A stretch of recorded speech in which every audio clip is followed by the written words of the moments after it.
Being a startup founder is not cool. Idea itself is very cheap. It's all about the timing and the execution. Funding is never an issue. For quite a while, we were number one for the free apps.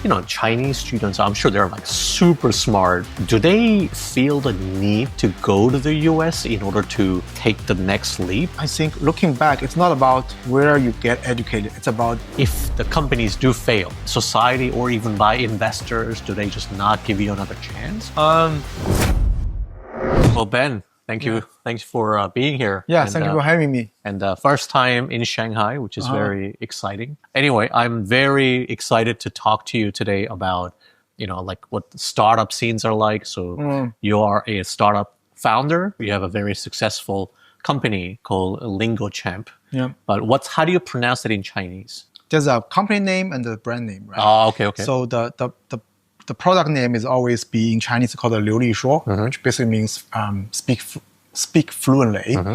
And then we have a company name. The company name is called Lax. And there's a lot of meaning with that, ARAIX. And then we have a product name for the overseas market. Called Lingo Champ. Called Lingo Champ. And that basically, lingo is a Latin prefix for language. Yep. It's like Duolingo called Lingo, right? Yep. Champ is like champion. So that's why. Because the original Chinese name, Liulishuo, is kind of difficult for overseas market. Yeah. Especially for consumer product, name is always very, very important. I always joke with my friend that for consumer product, a good name is basically 50% of the success. Interesting. It's a good consumer product, right? If you think about, like, I don't know if you know the translation of the Coca-Cola in Chinese. It's a brilliant translation. What is it called? Coca-Cola. It basically means delicious and happiness.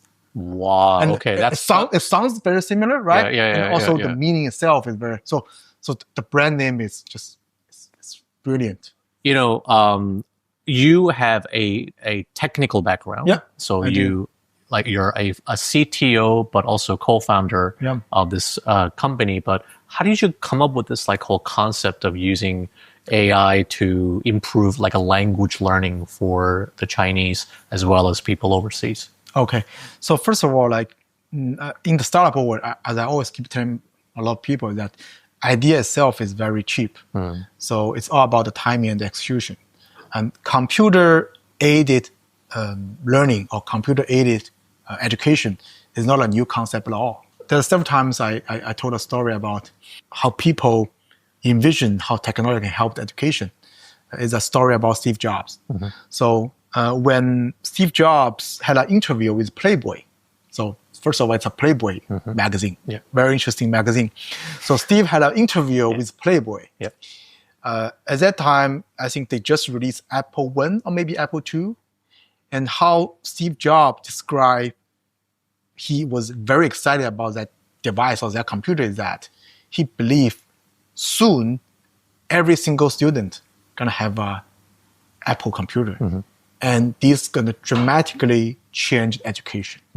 So that's around 1984. Yep. Unfortunately, it didn't change that much, right? So education itself is a very old problem we want to tackle because it's a lot of issues. So right since the beginning of the PC, when everybody can have a computer device, but because before that it's all mainframe, it's all big computers. Not every single person can have a computer. So Steve Jobs was right. Eventually, in American classrooms, everybody does have a computer, right? But unfortunately, it's very difficult to change the education just by technology alone. What I'm trying to say is that using the advanced technology to help education is always the idea. The idea itself is not new. From PC, then fast forward. So for the story of the Liulishuo, I think back then we were just at the right timing. The right timing is mobile internet. Mobile internet was the true moment or true wave to put a computer device in every person's hand. Before that, not everyone has a PC, especially in China. Maybe in US, it's true. Like every single person So has people a PC. just went straight to having mobile but devices. in China, definitely not. I definitely was the only one in my family who have access to PC, right? My mom, my parents just do not, they use PC, but not that often. Definitely not that addictive like they do with the mobile phone right now. So the mobile wave was the right moment. Second of all, it has something to do with what's going on with the AI, current AI wave now. So back then, it was the beginning of the deep neural network, deep learning. So deep learning just started back then. What year are we talking about in China right now? Like, people start learning about deep learning. It's definitely around 2010, right? People realize the neural network was not a new concept.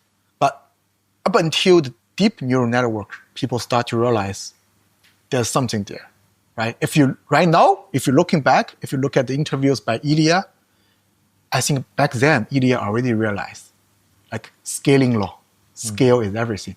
But at that time, the early days, 2012 or 2015, the computer power was not powerful enough. But still, the deep neural network, deep learning already show very good result in certain area.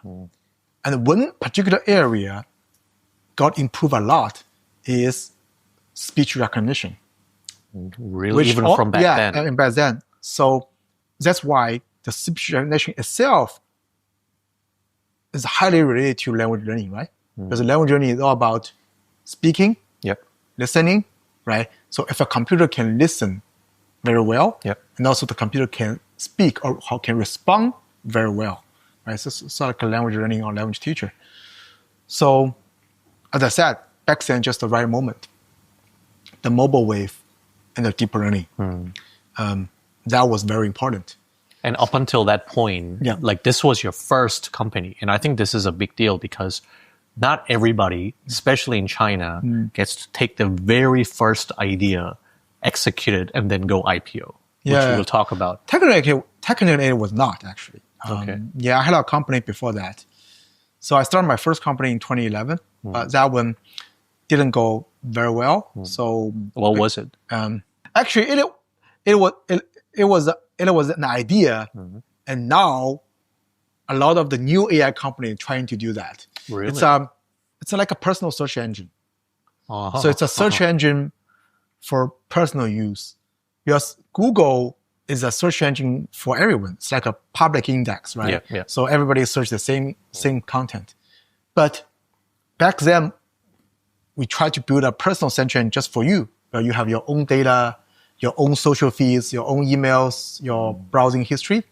And that sounds like what people are trying to do, right? When people talking publicity, they're talking about publicity, you're going to have your own memory, your own document base. Then you can use publicity AI search to search through your own knowledge base, right? That's so you see, the idea is like startup idea or consumer product ideas are like fashion, right? It comes back every 10 or 20 years, like when the technology evolves. What you're talking about, the reason why it resonates with me so much is that literally just yesterday, I was interviewing a guy who's trying to build this like a decentralized AI using open sourced large language model to actually, so that everybody can become their AI company and then have their own proprietary, like contextualized search thing for themselves. So this is actually just happening, but you thought about it and tried to do something with it like 10 years ago. That's like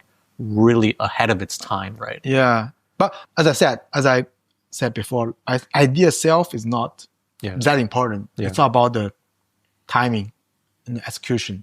There's a lot of the ideas keeps coming back. So even before you started the first company, because I hear you when you say it is all about execution. Anybody can just have an idea, but it's about taking advantage of the right timing and then you actually doing the work to make things happen. But not everybody takes that initial risk of starting something, right? Especially not in Asian culture, not in Chinese culture, where everybody probably wants to do something safe. Maybe job security is important. They just want to get a good job or something. Exactly same thing in Japan, Korea. And so what gives you this almost like like, were you educated differently? Like, did you study overseas? Where does this like your ability to like take a risk and start something new, where does that come from? First of all, I think there's nothing wrong to be not doing a startup. Of course. There's totally nothing wrong, right? I think startup is not for everyone. And if you look at stats, I think most of the people, if we only talk about financial return, we don't talk about other satisfaction or stuff like that. Most of people will not be able to get enough financial return compared to just getting a stable job. Yeah. Like not most of people. So for myself, I think I talked to someone about this. I think maybe the starting point of trying to do a startup or trying to build something went all the way back to when I chose my major in college, when I chose computer science. I started programming when I was in college. Like not like a lot of my classmates, they actually start programming when they were in junior high or high school. And I realized programming is a very interesting thing. You basically can create something from nothing. It could be a calculator, it could be a mini game. And of course, I mean, when I was in the States, I was in Bay Area and Silicon Valley. The Bay Area definitely have a lot of the atmosphere of doing something interesting, stuff like that. How did you end up in the Bay Area from, studying in Chinese university? So I went to US for graduate school. So originally I was in a PhD program, but I didn't finish it. So I joined a startup in New York first. But was it an easy transition from going from China to going to graduate school in the US? Back then, it was not, even now, it was not that easy for anyone if you want to go to the States with a scholarship. I think it's not that easy. But of course, for the past 5 or 10 years, the Chinese family getting wealthier and wealthier. It's very common for people to go to the States if they are with their own money, right? It's not, but even now, I don't think it's very common to go to the States with a scholarship. But I'm not sure about the current stats. Definitely for a long, long time, the Chinese graduate students is definitely number one source for the U.S. foreign graduates. Like, really? Yeah. The reason why I'm asking this is because, Chinese students, I'm sure they're like super smart students. Do they like feel the need to go to the U.S. in order to like take the next leap, or do they not have to go? Like, for example, why did you said that? Why should I go to the U.S. in the first place? I think for most of the students, if you want to do graduate study, and your major is science or an engineering major, it definitely, especially back then, it definitely make more sense if you go abroad, US and the UK or Australia or whatsoever, because back then, I think in general, the research, the strength of the R&D in the graduate schools in China were not that strong. But in recent years, you will see a lot of the professors, especially young professors in Chinese college, they are educated abroad. They come back, become a professor, and they definitely strengthen the R&D or the research for Chinese graduate schools. So then you will see a lot of the top Chinese students may prefer stay in China for graduate school because the research group they're going to join is actually pretty strong. And even maybe it's top tier worldwide. It's, in the end of the day, it's a personal choice. I have classmates who didn't go abroad. I think they are doing pretty well as well. Do you think that had you not gone to the Bay Area and look at all these like startups, things like that, do you think you would have still started a company back in China, even if you were? I think it's highly possible. I think in the end of the day, I think looking back, it's not about where you get educated. It's about, in the end, it's about China, right? For example, like, the founder and CEO of ByteDance, he went to college in Tianjin, and he after that I think he joined a startup in China. I see. Then eventually he started his own startup, right? So I think in the end of the day, it's not about where you educated, it's about the timing, right? at that time, it was a good time to start a startup. So even in Nothing China, there was like almost like a startup boom back then. Yeah. People were like just Honestly speaking, if you're looking back the past 15 years, among all the most successful startups, majority of the founders, I think, never went to US for study. interesting. I guess what I'm trying to get at is that sometimes you either need that almost like a source of inspiration, or you see the people around you that you're like, wow, maybe I could do that too. Whereas that I don't think ever actually happened in Korea or Japan, where there wasn't there's nothing of this like a startup mindset of, yeah, you know what, I'm gonna start something because it's culturally, you know, there are people like, what are you doing? I see. Like, it's too much of a risk taking. I see. Whereas it's interesting to hear that even back then for China, there were a lot of companies, even though a lot of them failed, there were maybe a lot of source of capital and then people wanting to try things, and you start seeing these success cases. And then that's why you were like, you would have done the same thing. But either way, you went into the startup scene anyway. Yeah. After you came back from the US, right? Yep. So what did you do at that point? Did you look for other startups to join, or did you say, I'm going to just start something on my own straight away? I mean, before I came back or after I came back? After you came back. Oh, so I already decided before I came back. Oh, really? So yeah, I already decided I'm going to start my own startup before I came back. So the right after I landed, I started just working on the first startup, which failed. So I started first up in 2011. It failed, and I started with my co-founder of Liulishuo in 2012, which was technically the second startup. Yeah. So that's the whole story. And then, you know, as far as the actual logistics of it, do you like? Is it difficult just starting a company in China? Especially like, is it something that the foreigners can do, or you only have to be able to speak Chinese in order to, you know, like to incorporate a company, all the paperwork and everything, right? I mean, first of all, it's definitely easier for Chinese people to start a company here, right?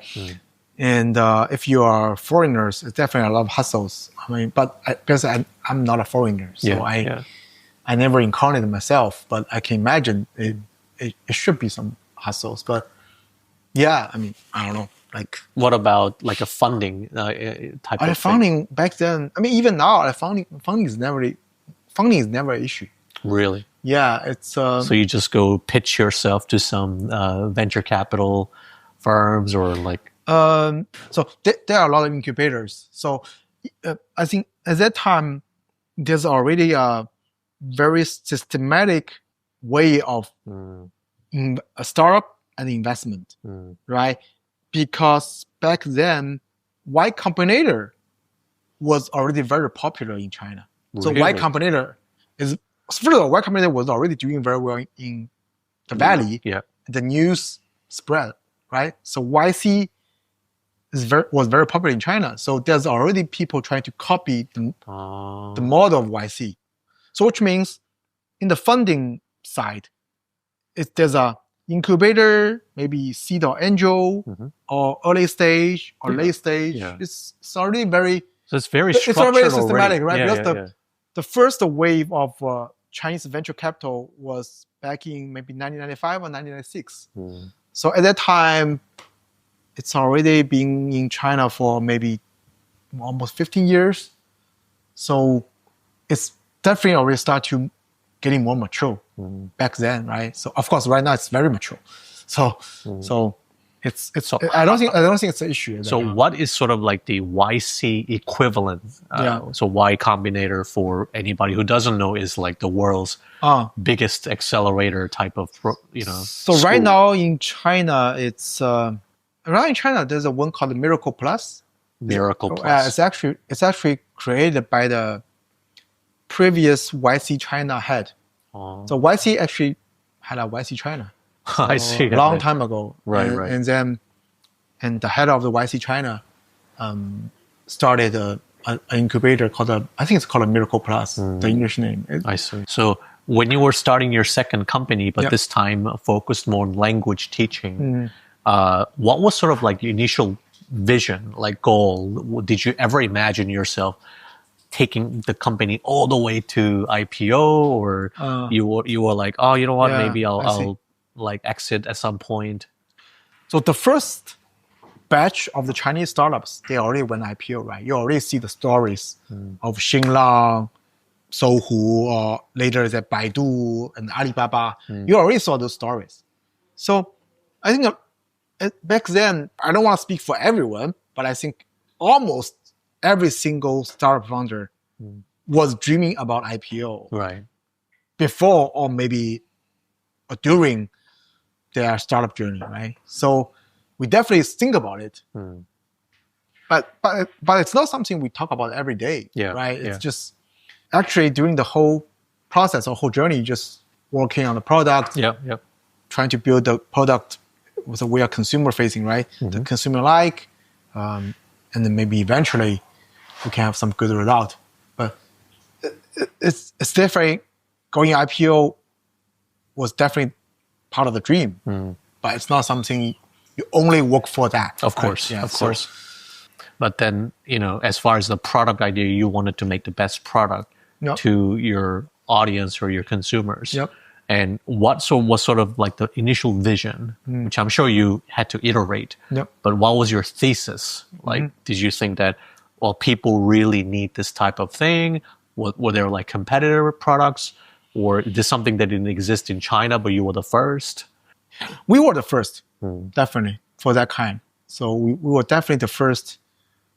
It's the funny story, right? And I think everybody in the world right now, Duolingo, right? Duolingo, yeah. So we actually, I mean, later we knew that we were working the very similar idea at the same time when Duolingo was working on that. I still remember Duolingo released their product in maybe November or December 2012. And we released our product in February 2023. 2013, sorry. 2013, yeah. So it's like 2-3 months apart. So you can tell that we're basically working on the same, very similar idea. Just in 2 different countries. So I think global-wise, we're definitely also very early, right? Because we didn't know Duolingo was working on that, right? And probably Duolingo didn't know there's some startup in China. So you didn't know? Yeah, we didn't know. And so if you only look at China, we're definitely the first of this kind, right? Using, first it's on mobile, and second of all, trying to use a deep learning technology on the mobile phone to help people to learn language. So it was like about trying to like Chinese people learning English, right? Yeah, at that time, it's Chinese people learning English. I think that's something a little bit different from Duolingo. Because Duolingo back then, they have a view of US, right? Because it's kind of silly for US people to learn English. So for Duolingo, they started with a lot of languages. Because English is the least thing American people want to learn. Right. So they want to learn Spanish, French, Chinese, or maybe Japanese.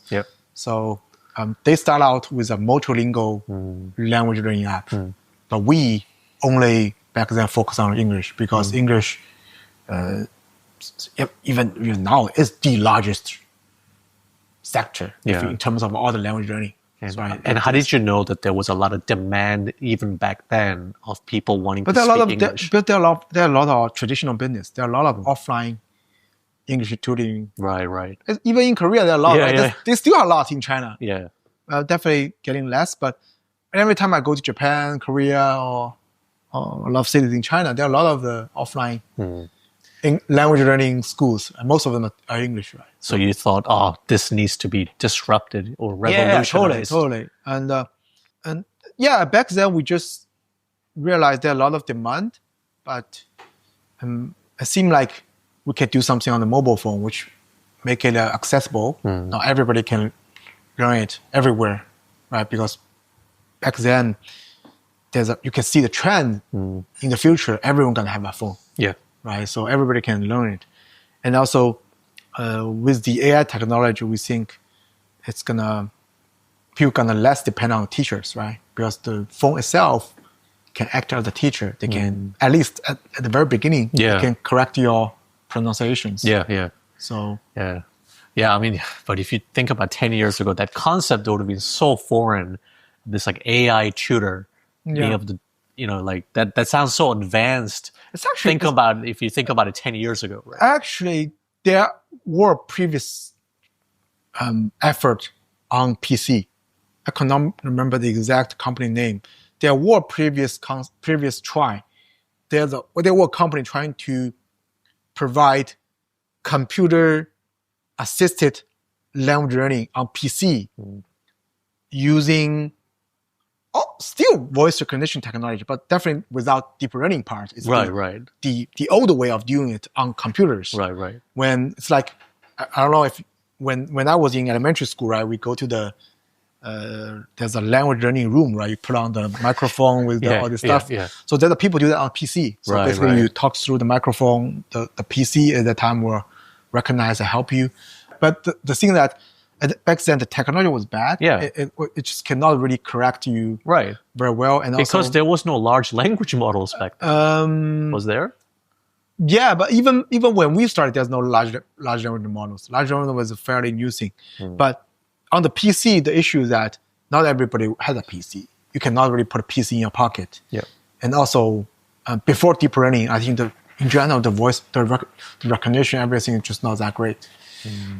All the stuff put together is just not a very good product or accessible product for normal consumers. So when you guys finally decided to do the mobile version, did it just catch fire and everybody's like, oh my God, what is this? Totally.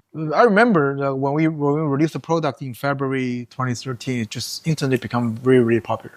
Wow. And I forgot to mention one thing that back then we already realized like learning is kind of tough, right? Learning language is difficult. Learning everything is difficult, right? People don't want to learn. So people just want to relax and chill. So we put a lot of the gamification, which also very similar to what Duolingo trying to do, right? First of all, game is not a new thing, right? We just borrow a lot of concept from the game. Same thing for Duolingo. Duolingo also borrow a lot of concept from games. The first version we released already have a lot of gamification concept in it. So with the technology, with the user experience, and with the gamification part, it became instant very popular.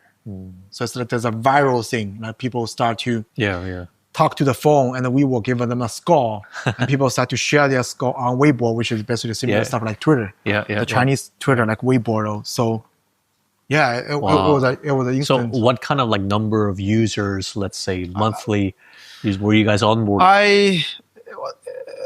It's been a while. I cannot remember correctly with the numbers, but very, very, very quickly we became like even right now, right? There's rankings. iOS, both iOS or Google Play has rankings like top 3 apps or top 3 learning apps or whatever. We instantly they become like number 1 on the language learning part, and then for quite a while we were number 1 for the free apps for quite a while. So you guys started that in 2013.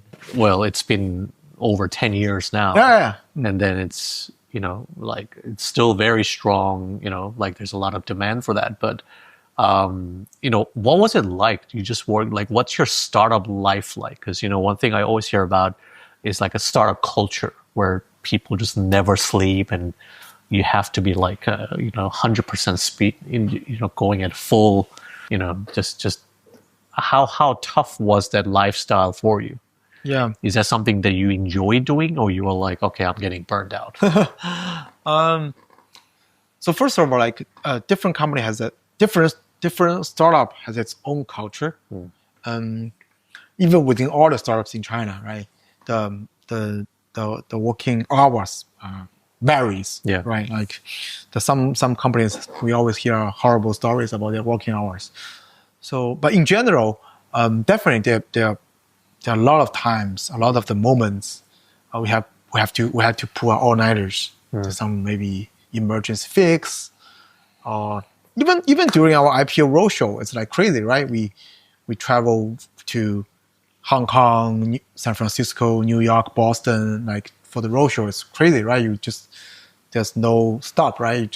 You have jet lag, but you just have to overcome the jet lag. You have to like show up, like talk to investors. So there's a lot of times. Like sometimes it's just one night or 2 nights. Some could be weeks. But in general, my experience at Liulishuo was not that crazy. I can say, like, because we knew that it's a marathon. Yeah. So at the time, because it's a free app, and I'm sure that you guys didn't have like a specific revenue model to start generating, revenue right away, which means that you guys had to like keep on raising money, right? Yeah. So roughly, like, how much were you guys raising at first, and then like, as far as the scale, was it like millions of dollars? Yeah, we raised like tens of millions. Wow. Yeah. But you could do that because you guys had the traction, and then you could show growth. I mean, first of all, like in general, like in the lifetime of Liulishuo, we didn't raise that much like, compared to a lot of, because in general the business itself is not that. It's first of all, it's not huge scale. Second of all, it didn't actually use that much capital. It won't work, so it's capital efficient, right? So it's not like, for example, if you heard the story about the O2O business in China, like food delivery and the car hauling, like Didi, they actually burns a lot of money. Yeah. Because the scale is huge, the competition was fierce, and especially during those years of fierce competition, there are a lot of the subsidized. So they actually raised a lot of capital, right? Yeah. But Liulishuo was never that kind of business. But still, you guys had to hire a lot of people. Yeah. I mean, historically, the Liulishuo only maybe raised definitely less than 200 million though. That's still a lot. Yeah. It's still a lot, but but for a lot of for the China scale internet companies, 200 million, raise 200 million is not that much. Really? Wow. Yeah. We're talking about US dollars. Yeah, US dollars. Okay, so you definitely raised, including the IPO proceeds, it's definitely less than 200 million.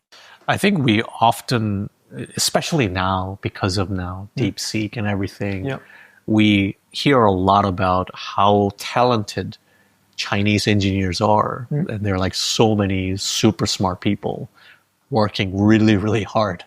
But even back then, what was sort of like the talent pool? Like, how did you guys recruit talent? Did you bring people from overseas? Or did you like try to like recruit locally? Yeah. As I said, like we were not the first batch of the startups, especially first batch of the internet startups. Yeah. Like before us, Alibaba, Baidu, Tencent was already pretty successful. So of course, they are much more successful than they were, but back then they were already very successful. So Alibaba, Baidu, Tencent trained a lot of good engineers. Because engineering, in the end of the day, you have to learn or perfect in the like a real life battle, right? And Baidu, Tencent, and Alibaba, they all of them have consumer facing, 100 millions or maybe billion scale of users. Yeah, they have a very solid like infrastructure, stuff like that. Yeah. So they trained a lot of good engineers. So for us, we definitely recruit a lot of the engineers locally. And at that time, because all of us have a US education background, we definitely also recruit a lot of people from abroad. And it's a combination. But if I remember correctly, most of the talents are still recruited locally though. Do you think that because, I mean, other than your first failed startup, but because your second one was just scaling so fast, it was so successful, do you feel like you didn't have the typical like startup experience where you were just a lot of failures and frustrations and like stress, or was it just as difficult for you? I think the most stressful person of the company is definitely the CEO, right? As a co-founder, I definitely not as stressful as him, but still, I sometimes joke with my friends that the happiest moment of our startup probably was before you release the product. Oh, right. Yeah, because at that time, you didn't know anything, right? You didn't know the result. Hopefully, the result is good. Yeah. Because it's a lot of things in your life, right? Yeah. When you, for example, like shopping, right? The time you are going to buy the gift or buy the shoes or clothes, it's actually the good, right? anticipation. The anticipation, everything. Yeah. But when you actually get it, it's right. It depends, right? But it's just maybe not that excited. Yeah. So before you release the product, right? You guys just work every day, cracking, like design the product, and talking, discussion, and then you're really focused, right? You're only focused trying to bring or build the best product you imagine, right? There's no distractions, there's no frustrations, right? There's still no result yet. But after you release the product, right? Eventually, you show the world what you build. Yeah. Then a lot of the stress, because the users may have demand, you did something not right, you try to make it better, and there's just all sorts of things after you release the product. There's a good side or the bad side, right? It's always good the consumer like you, but if the consumer doesn't like you, even if for consumer product we release different versions, different features, some features user like, some features they don't. Yeah, it's just there's still a lot of the frustrations, right? I mean, and also startups is never a straight line, right? It's all the way up. It's always up and down. Like you mentioned, like we were a free app. We were a free app for a while. At the very beginning, it's okay. You're a free app. You're happy. Everybody's happy. But after 2-3 years, people start to have expectations for revenue. You should not or you cannot always be free apps, right? Where your revenue going to come from? Yeah. And then it becomes stressful, and you have to explore different ways of making revenues. It's just there's ups and downs all the way. It just it's the people outside only see the things on the surface. Yeah. But beneath the surface, there's a lot of discussion, a lot of you can say fight, right? Like a lot of different opinions, different directions you want to take the company. So just like if you really look at the inside, the inner workings of it, it's just a nightmare. It's just like a war every day, right? But from the outside perspective, they're like, oh yeah, you guys must be very successful. You know, like do people, for example, when you tell people, oh, I'm the co-founder, like how do the people treat you, like in the outside world? I think that's one thing very different from the East Asia culture. It's not definitely not China, but East Asia culture or versus maybe America or whatever. It's like in the end of the day, people judge by the result, right? It's like if your company was doing okay, you're the co-founder, it's cool. But if not, right? It's as I said, startup is not for everyone. Unfortunately, if it's purely from a financial perspective, if your startup failed as a co-founder, you actually didn't get much return, right? Even versus working for in Korea, if you're working for Samsung, you probably earn more, right? You probably have better social status or prestige. So you spend like basically all the amount of years you spend and everything just and also the society also may not be that tolerant for failures, right? Really? Versus US. Because startup failure is so. That's also the reason why you mentioned again, like you mentioned a lot, like where Japanese or Koreans, it's just very difficult to do a startup because the society is not very accept.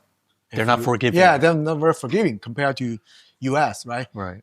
Okay, so what happens if the companies do fail? Yeah. Let's say. Yeah. Then after that, like despite the fact that of course startups supposed to fail, 90% of the 95% of fail. Right. But like, how is that failure almost like perceived by society or even by investors? Do they just not give you another chance, or is it difficult to get a second shot? But that really depends, right? There's no one single answer. So, but in general, like I'm not talking about how the investors and how.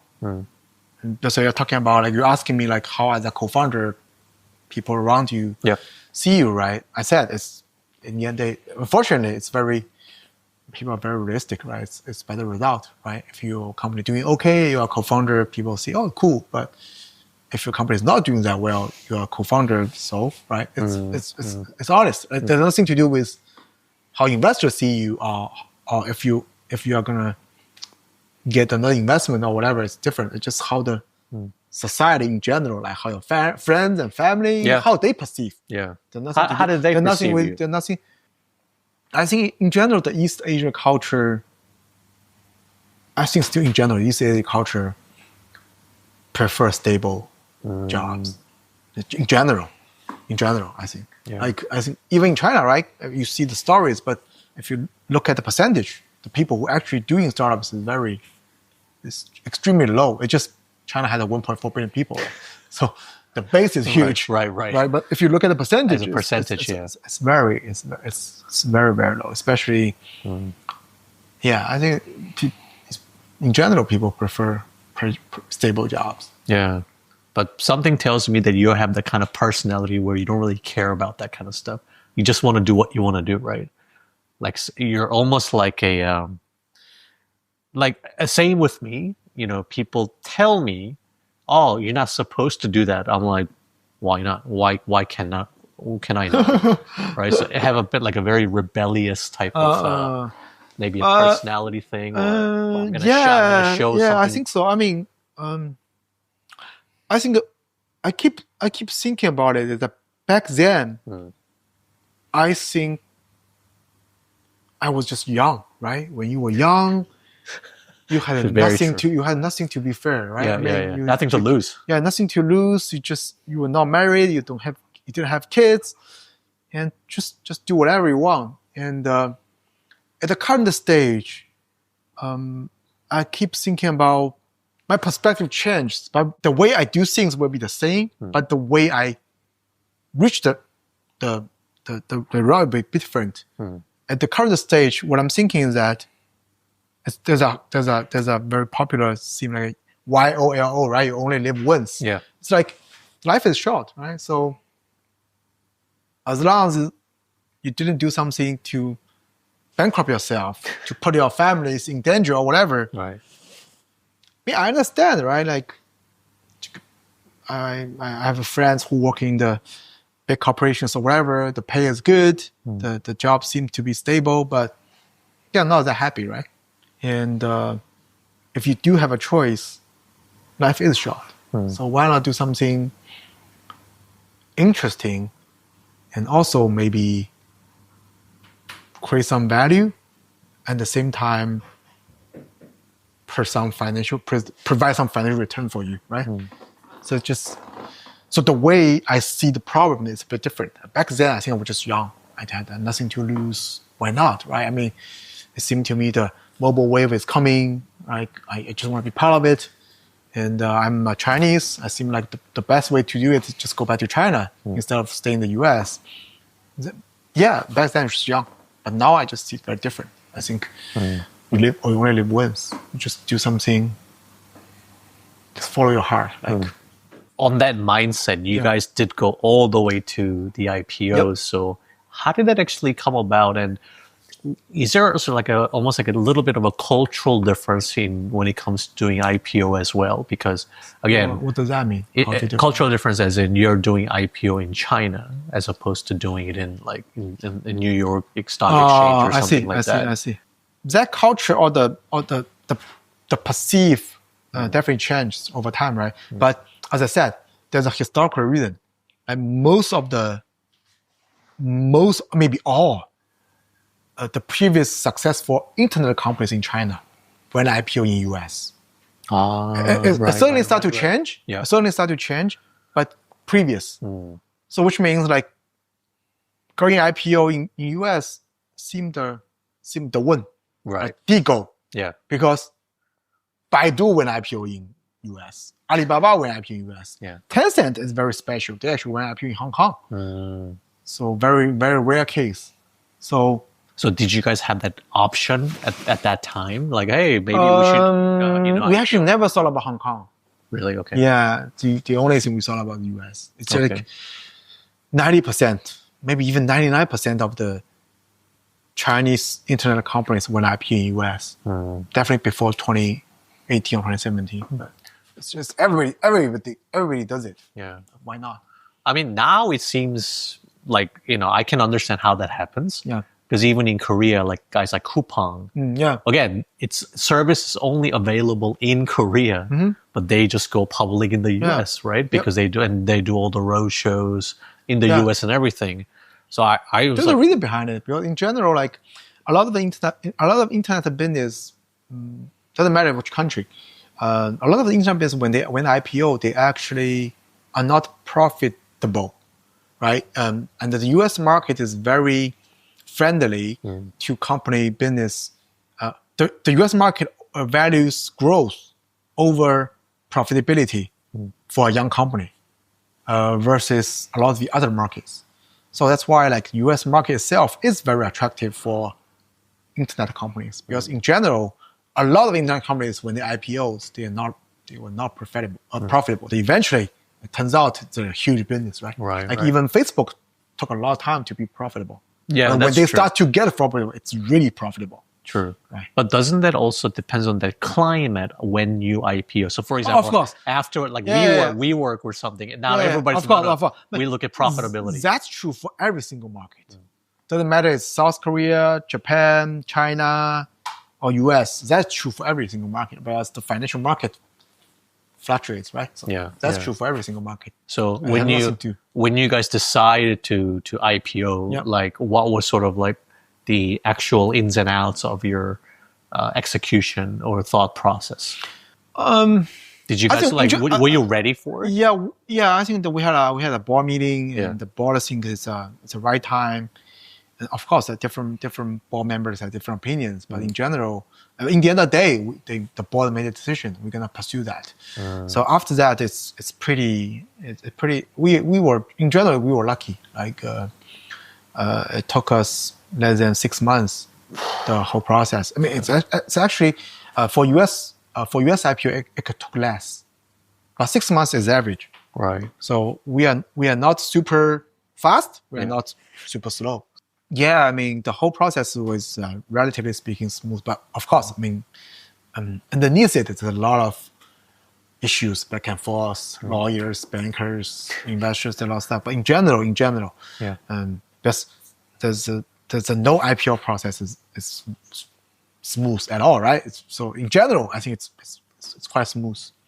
So when did you guys actually IPO? September 27th, 2018. So I remember that day. Good thing about that is that it was before COVID. Yeah, it's before COVID. Yeah, so. Totally. I was telling my friends we were lucky. Like we had we could experience the whole IPO experience ourselves. Yeah. On the ground in the New York Stock Exchange, because during the COVID, a lot of our friends they actually did an IPO in Shanghai remotely, virtually. So I keep telling my friends that it's different. It's like when you just saw me today. It's like doing Zoom call versus it's different face to face. It's different. The whole experience itself is different. Yeah. And so I don't know that's. I know you say IPO is not the end goal, and that's what you guys never intended, but you were there. And at that point, you're like, finally, I can retire because now there's a financial reward because of my equity and whatnot. But what was that moment like for you? Yeah. So first of all, like the whole IPO, the bell ring ceremony itself is purely formality, right? It's especially during COVID, you can tell you actually don't need to go there for your stock to be traded because everything is electronic now. But it's like a milestone. It's like a ceremonial the whole thing. Is the whole thing is a formality. Yeah. This is the moment for you. Yeah. Right. Yeah. The whole process. Sign your name on the wall. Wow. Introduce the history of the stock exchange, and finally you went on the stage and then ring the bell. Actually, you don't even need to ring the bell. Right. The bell ring itself. Okay. Yeah, you don't even need to push the button. Yeah. I shared my feeling or my experience with my friend is that I definitely feel very emotional during the whole process, the whole morning. You woke up at like 6 or 5. I remember really early, and you're very, very emotional. But funny enough or interesting enough, for me, after I finished all by part, I worked outside the stock exchange. All the emotions kind of just gone. Really? Yeah, it's just. I remember that day was a very sunny day. I mean, the weather definitely nice. New York, sunshine, right? Because after you finish everything, it's about like 9:30 or 10ish, right? It's a very sunny day, right? It's you feel very warm, you feel very nice, but you didn't feel that emotional compared to like 2 hours ago or when you actually ring the bell like 8:30, right? So why do you think that is? It's because, as I said, like IPO was not the end, right? Right after that, everything you start to think is that, oh shit, there's something wrong with the business. I need to talk to people. Sooner or later, I need to talk to because we have people back in China, right? Majority of the team are still in China, right? We talk to China. There's something wrong with that, like the business as usual, right? Yeah, it's not like it's not like you're done, right? It's not like you close the shop. That's all, right? You still need to, especially as a public company, you feel more responsibility, right? Your books are open. Yeah. Like you have to do quarterly earnings, stuff like that. So I didn't talk to everyone, but who went through the IPO process. But for me, it's just right out the door. That emotion, everything just, it's kind of, I don't want to say gone, but just very calm. Right? It's definitely a very important day of your life. Yeah. It's always going to be, but especially right now, it's been almost 7 years, right? Right. At that time, I remember, like, I said, I joke with my wife that maybe after 10 or 20 years, you looking back, it's just a normal day. It's gonna be, you're gonna remember it, but it may not be that significant. Do you think that emotion that you felt in the morning of the important day maybe came with a part of the realization that, wow, from now on, I'm like financially set for life type of thing? Just because money is always as a factor, right? Yeah. First of all, like Liulishuo as a public company went up and down, right? At that time, all the financial things are on the paper, right? Sure. So I also have a joke about that with my friend, that I said, before the IPO, my net worth is called air money. It's up in the air. And after IPO, finally, it became paper money on the paper. Right. On that share certificate, but still paper money. Right. So it's not like real money. I don't think I think it never was a money thing. It's still, as I said, like every single person who wanted to start a startup had IPO in my mind. Like even these days, I talk to a lot of friends. Their company actually doing very well. They actually probably make higher revenue, higher profits compared to Liulishuo, right? Yeah. But they are a private company. Yeah. There are a lot of issues or whatever, because right now the financial market was not that great. They had trouble to go public. I was surprised that they just want to go IPO. They were trying their everything to go IPO. Even if I was telling them, going IPO as a public company, as a people who went through the whole thing, there's a lot of strings attached, right? Why not just stay private, right? I mean, you are a profitable business. If you're a private company, nobody's noticed you, right? There's a lot of issues. There's benefits being public, but there's also a lot of the responsibility come with that. For me, it's really fascinating to hear as a first-time founder myself, because I definitely hear that argument about, should you go public or not? I mean, of course, we hope to be able to even get to that very profitable point where we have a choice, right? But I do think there's a certain benefit to just being, private as well. Yeah, totally. Yeah, so you actually tell your other CEO friends, it's like, hey, going public might not be the end all be all. Yeah, even till this day, I don't believe it's for everyone, but there's a lot of the founders going IPO is a very, very important milestone they want to hit in their lifetime. And I try to persuade them. IPO is not the only way. They always like talk back to me like, because you already did it. Exactly. You already did it. You saw it's nothing for you because it's done for you. It's a like checkbox for you. But for us, like it's not about like money or profit or whatever. It's just a very important milestone. So talking back to myself is that I think money, the financial freedom or money was not a thing I'm thinking about. I think I would like them. IPO is a very important milestone.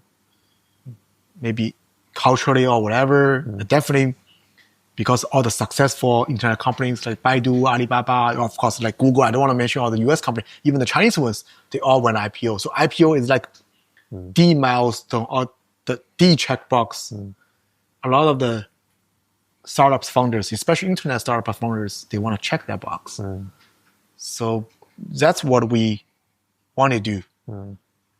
That's what I feel like when I was on that podium, like during the whole ring bell ceremony, you feel that, wow, I came out all the way and finally we did it. Like I actually had like my company actually had IPO, right? It's not the financial freedom I was thinking about, like the checkbox, right?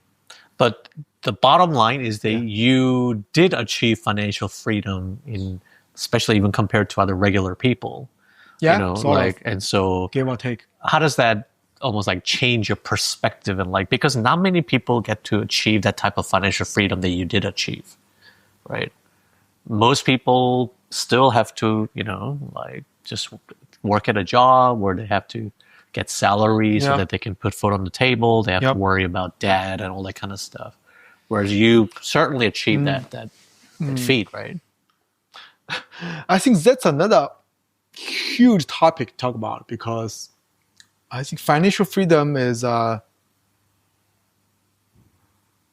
different thing for a different person, right? Sure. Because in the end of the day, for example, like I met a lot of friends, right? Some people have tens of millions, some people have hundreds of millions, right? And the people who have hundreds of millions may need more money, right? It's you know what I mean? Like financial freedom is.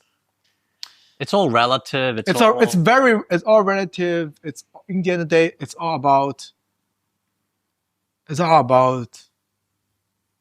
how you perceive wealth, how you perceive everything outside wealth. I see a lot of founders who are very stressful, as just you described. I have a lot of friends who are still doing their startup very early stage, and they're not doing. The company is kind of struggling, but definitely not like doing very well. But still, they seem like they're passionate every day, right? They wake up every morning because they have a purpose. They wanna they look at their customer base, they look at product, it's getting better every day, although may not be that in terms of a financial performance, right? They're happy, like that's his passion. While at the same time, you see people, maybe you call it financial free or whatever, but if they don't really have a purpose of the life, they'll be miserable too. The status is. So for me, I'm always trying to, even at this moment, I'm trying to do something, create value, like for people. I don't want to say like for society, it's kind of too, but at least for people, right? I'm sometimes just help friends, sometimes helping a founder or whatever. I think from time to time, finding your purpose of life, it can change, right? Maybe for me, previously it's like help a lot of the. That's one thing I feel very, very satisfied. A lot of my friends also telling me about it, that the software, the mobile app we created, Liulishuo, definitely help a generation. Wow. That's a pretty big impact. Like a lot of the, even at the later stage, like for the past 5 years of the Liulishuo, where we recruit people, a lot of the new recruits, they are customers of Liulishuo. When they were in high school or college, they were the customer of the Liulishuo. They They may pay, they may not pay, Right. but they all use the product to improve their English. Right. So And then now they join the company. Then That's pretty you cool. feel Yeah. you did make an impact, right? It's at least for that period of time, your life had a purpose. Yeah. And it's a positive impact. So, of course, like when you have more money, you can have something different, right? Like if you have wealth like Elon Musk, the impact you make all the way to Mars, right? But still, like at different stage of the life, or even with different stage of the financial freedom, you need to find the positive impact you can make to the people around you. So that's the most important thing. Is that the advice that you would actually give to other up-and-coming startup founders or anybody who wants to start a company? Because they're even in China, right? Yeah. Like I'm sure there are a lot of young people who wants to create value. Yeah. And I'm gonna do something, but they think it's like, oh my god, it just sounds like so difficult. Yeah. Like what's the advice that you would actually give? Would you even recommend that they start a company? Because these days I'm thinking it's really hard. Maybe it's not for everybody, right? I think, especially when you were young, just follow your heart. If you want to do it, do it. If you don't want to do it, don't push yourself. If you don't, it's being a startup founder is not cool. I don't think you should not, at least at the current moment, right? I mean, it may be cool 20 or 30 years ago, right? It seemed to be like startup founder is cool, but I don't think it's cool, right? Really? Yeah, I don't think you should do it because you think it's cool. But how does the Chinese society right now view startup founders right now in 2025? Oh, I think when they create values, people still thumbs up, right? But I don't think it's because it's cool, right? Because like right now, the perception. First of all, most of the startups, the society see already kind of successful. Like 99% of the startups, the society never see them. They just die. Yeah. Right. Yeah. So it's like a survival bias, right? But I can tell you one thing in Korea, and I look again. Don't quote me on this. I could be wrong. But before, if you said I'm a startup founder, it doesn't matter if it's like an early stage or successful or not, making money. Before, like saying a startup founder is like, oh, so you're unemployed, right?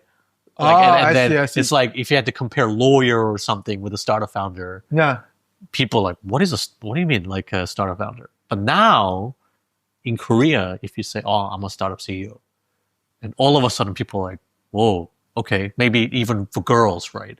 Oh, what happened?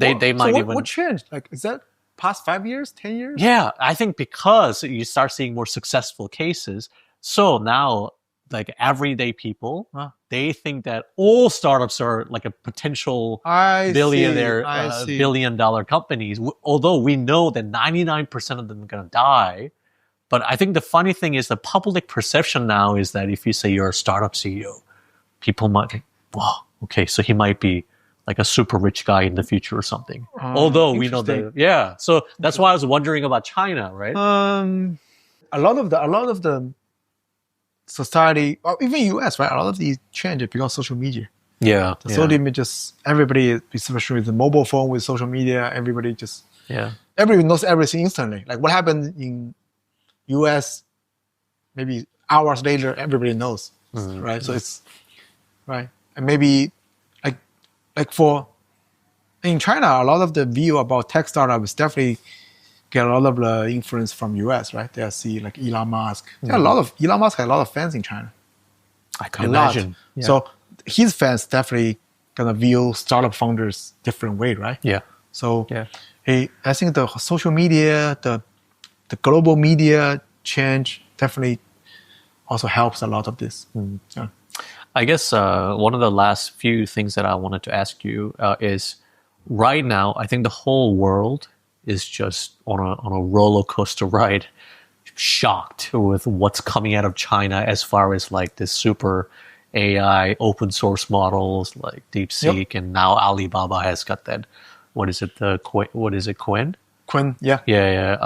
And it's like so much cheaper, but better than like an OpenAI model. everybody's like, how is this possible? What's happening here? Like, what's your take on that as an AI engineer yourself? Is this surprising to you, or you knew that China was always capable of this? Yeah. So first of all, like we're not here to comment on the technical perspective of these models, right?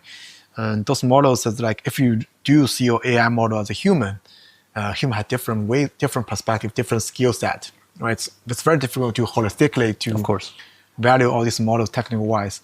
But DeepSeek and Qwen, two top open source models in China or maybe within the world, both teams are doing something very good. They also contribute back to the open source community.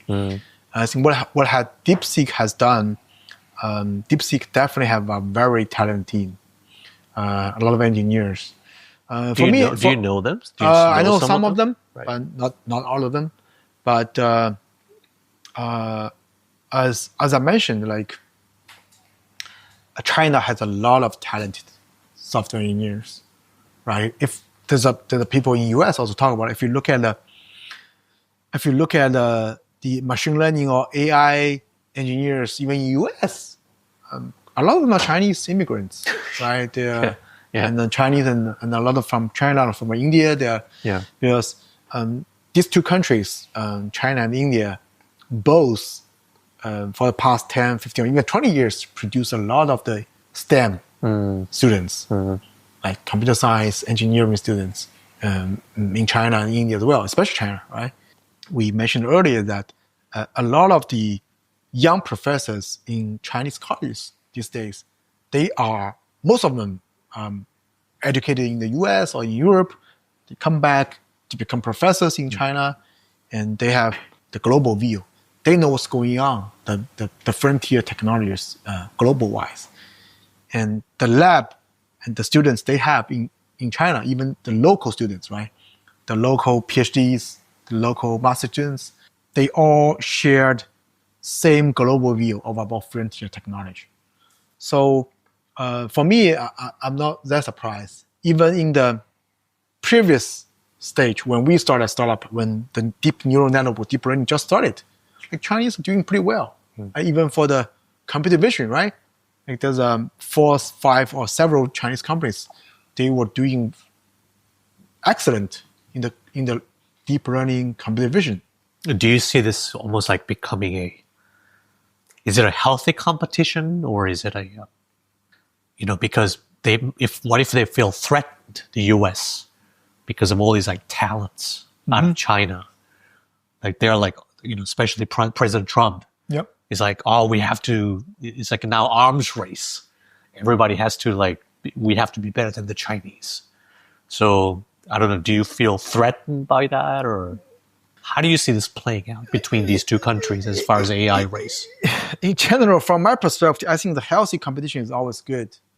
So right now, it seemed to me a lot of the work DeepSeek has done got a lot of like good response or feedback from the US researchers or companies. So it seemed to me so far it's still a very healthy competition. But of course, there are different opinions on both sides. But in general, I feel like it's still a very healthy competition. I think AI is an important technology for the next 10, 20, or 30 years. We definitely need the global collaborations for that. Right? As I said, I think there's an AI safety or AI summit every year in different countries. Different countries host that. We definitely need there can be effort from different countries, from companies, from research labs, but from academia. It's very important. So on that note, I understand that you're not, you've actually left the company. Yeah. So you're not actually like working full time right now. But I guess my question is, knowing everything you know, all your knowledge from the past 10 years, if young people come and ask you like, hey, what company would you start now to add the biggest value? what's the company you would start today? That's a good question. Where do you think there's the most opportunity? From my perspective, I think it's a very exciting moment. Everybody was talking about AI on the surface, but AI, at least for now, everybody knows AI can improve the productivity a lot. Right? It's a tool. Yeah. I think AI can improve a lot of areas. If you have a background in material science, if you have a background in biomedical, or what if biology. What if people don't have a technical background? Because I think maybe the biggest pushback we might get is like, I'm not as smart as Ben. You know, Ben's like some genius, like an AI engineer. But what if, you know, like, and we know that most entrepreneurs are the ones who wants to open up a coffee shop or something. So what can people, what can those who do not have the technical background, myself included, but they might be looking to just start something on their own, what can they get into? Obviously, utilizing this available tools like AI agents or something like that in the future. But what advice would you give to people like that? I think in the end of the day, because I just described it as a lot of frontier technology, but in the end of the day, every single startup is about business, right? Yeah. So business is very simple, right? You have a financial statement, you're just making money, right? So if we talk about, in general, every single business, I think AI going to be a very important tool to improve your productivity, right? Eventually, maybe in the future, like people are start talking about, right? You may have AI agent help you to your financial issues, AI agent help your recruitment or whatever, whatsoever. So it's gonna dramatically increase the efficiency of how you run a company. Yeah.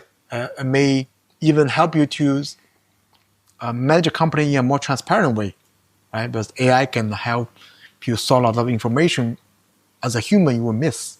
So just embrace the technology. Try to use it every day. I think for every single person, you just go ahead, try to use all the AI tools you feel comfortable with. It could be ChatGPT, it could be DeepSeek, it could be Qwen, or whatsoever. It could be any AI tools you feel comfortable with. So I think that's a very good advice is that just because you're not technical, you shouldn't shy away from even trying to understand the technologies. Yes, definitely. You have to use them and then you're like, oh, okay, let me try to apply this into whatever area that I'm interested in. Because most people are like, okay, I don't want to do anything to do with AI. Like, okay, well, you can't just go against the trend.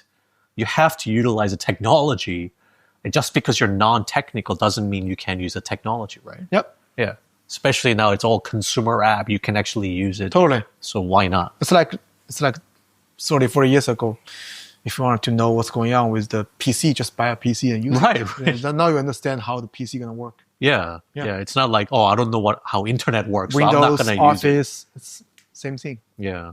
So that's a good advice. Embrace technology and anything about, I don't know, like a risk taking or going against the cultural grain, nothing like that. I mean, that's has nothing to do with AI. I think in any moment of the history or in any, even in US, not just I just want to don't too picky on the East Asia culture that doing a startup is always need courage. I think Jensen Huang, he famous thing that courage and the resilience. Yeah.